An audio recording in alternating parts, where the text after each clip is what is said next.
Hey there, everybody, welcome back to another episode of What Is, the video series where I casually talk to you guys about a game I've played through recently, whether or not you should purchase it or not, if you like it or not, just kind of presenting everything about the game and letting you guys make your own informed decisions from there. This time around, we are going to talk about what is Cassette Beasts. Cassette Beasts at its core is a monster collecting game, but really and truly it's so much more than that. Cassette Beasts changes up the formula to give us a fresh take on the creature collecting genre. It stands on its own 2 feet beside the juggernaut of the genre that is Pokemon. I'm going to try not to reference Pokemon too much in this, but it's kind of hard not to. When they, like I said, they are the juggernaut of this genre, it's hard not to make comparisons back and forth to it just to see how it does compare and stand up to it. But like I said, it stands next to it. It doesn't stand in the shadows of Pokemon. It's not a clone of Pokemon. It is a fresh new take on this genre that Pokemon kind of truly set off into the world, I guess I should say. Cassette Beasts does utilize a turn-based combat system. You use monsters that you copy onto these cassette tapes, and then you transform into them to defend yourself in battle as you're going through the game, as you're traveling across the island of New World. There's no real concrete explanation on how or why people are transforming into these monsters and not just capturing them and collecting them. Let me mute my phone. I apologize for that. But hey, that's okay. It's good to leave stuff up to the imagination of the players.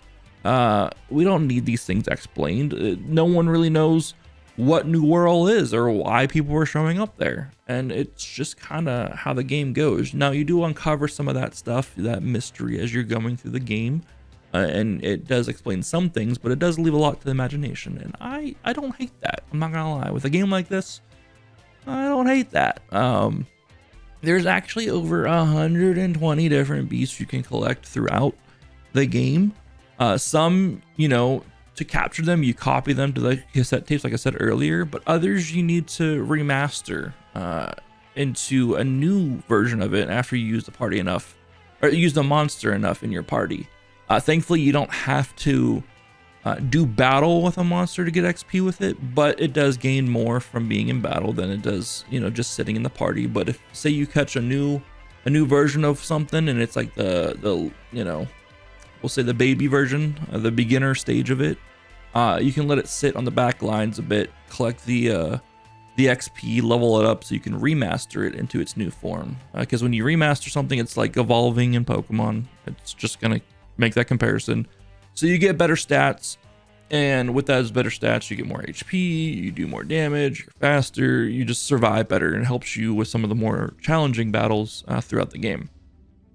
Some of the more challenging battles are like you have to come across these ranger captains for your ranger trial, so you can become a ranger yourself. Those, I guess, would act kind of like your gym leaders, I guess. I don't know. There's these archangels you have to fight. They're just these giant creature anomaly things. The music behind those battles are so cool. The stylization, the design, all that stuff behind them are so cool. You gotta take those on to uncover the mysteries of the island and find ways to get home. It's really, really cool, but you can't take those on with like that baby things. You gotta remaster your tapes and get to that point. And in typical RPG fashion, not just creature collecting RPG, but just RPGs in general, each monster has their own typing behind it, and each those typings have strengths and weaknesses compared to the other ones. And to the other ones, there's actually 14 different types of monsters that you can find throughout the game. You have your typical fire, electric, water, grass, ground typings, like the nature ground like typings. But then there's some unique ones that they've added to the game. There's plastic, there's glass, there's a glitter typing, which is kind of crazy because glitter gets everywhere.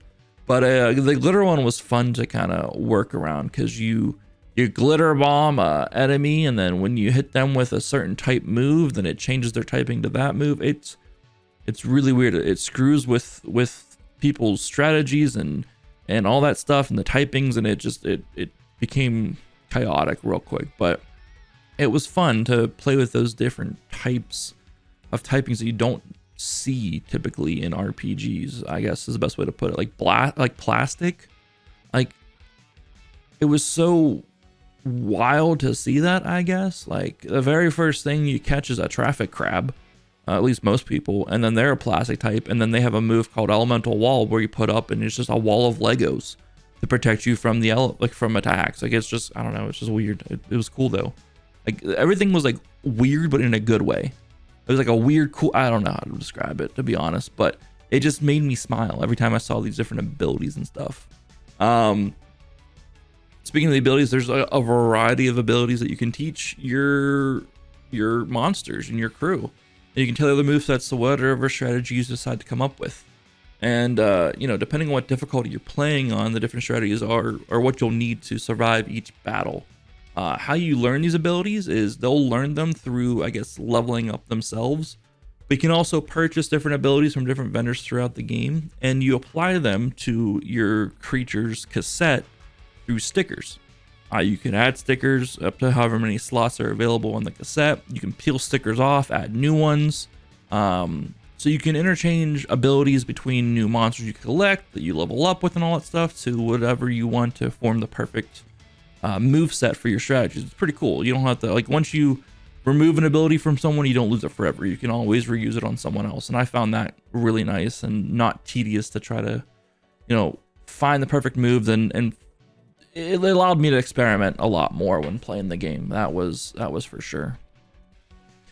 Speaking of the difficulty though, I mentioned it just now, Cassette Beasts just kind of gets difficulty right. It gets the difficulty curves right.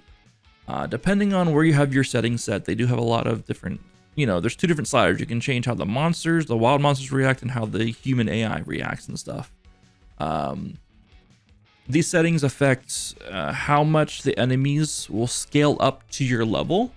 So the harder you have it set, the more enemies will be at your level or a little bit higher. And the lower you have it set, then, you know, the bigger gap there will be between your level and the level of whatever you're fighting and such. Also, at the hardest difficulties, if you have the slider maxed out, the AI will use better move sets against you, more effective moves against your team. They'll debuff your team more, and they'll just become more strategically challenging fights to come across. You'll have to really use the full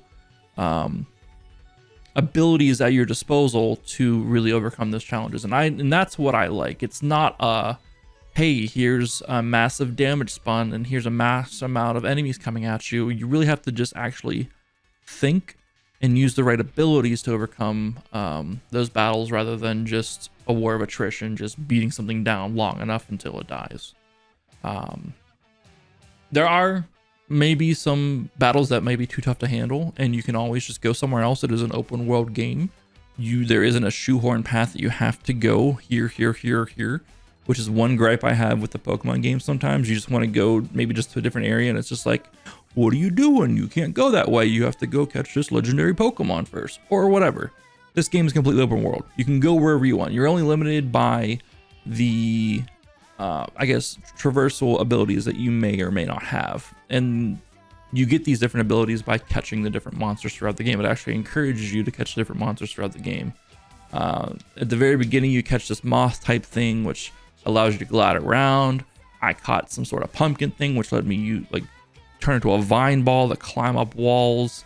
There was another electric type monster we got that allowed us to use magnets and stuff. It was really cool how it encouraged you to catch different monsters to be able to traverse the world. And then at that point, it opened up more areas in that sense. But you may also be able to take over these battles that might be too tough to you by fusing two monsters together that you have on the battlefield. So say you have just two monsters on the battlefield and the fight's becoming tough. You can fuse them together if your fusion bar is maxed out, and it combines them into a new monster, a more powerful monster, using the typings and movesets from both the monsters you put together.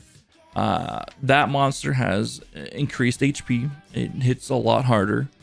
Your ability regeneration is a lot higher, and you just kind of utilize and take advantage of the typings from both monsters you just fused together. Looking at the bestiary in the game, apparently there's over 14,000 different fusion combinations you can make in this game. So that's kind of insane. And to fill out that whole log, you know, if you're a completionist for a game, that'll keep you busy for quite a while. And if chasing all the fusions down isn't enough to keep you busy, then you can hunt for bootleg versions of each of the monsters throughout the game. What's a bootleg version? Well, we all know the craze around shiny hunting in Pokemon. Bootlegs take that to a whole different level. Bootlegs not only have the varying coloration from the base monster, but it actually changes up the typing of that monster as well, which is something that shiny hunting and shiny Pokemon don't do. Shiny hunting just changes the color of the Pokemon. You get a little chime, a little sparkle here and there.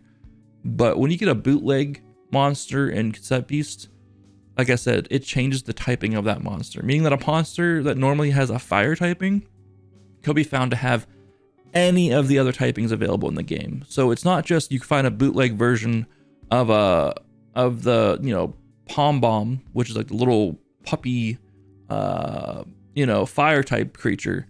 There could be an ice version of it. There could be an electric version of it. There could be an earth version of it. There could be a plastic version of it. They all could be out there. They all could pop up at random. And essentially there's 14 versions of each of the creatures you can find throughout the game. So if finding the 14,000 fusions is not enough to keep you busy, I would assume hunting for the bootleg versions of each monster, that's my bad, of all 120 monsters, finding the 14 different versions of those will keep you busy as well. Cassette Beasts really does seem to have it all.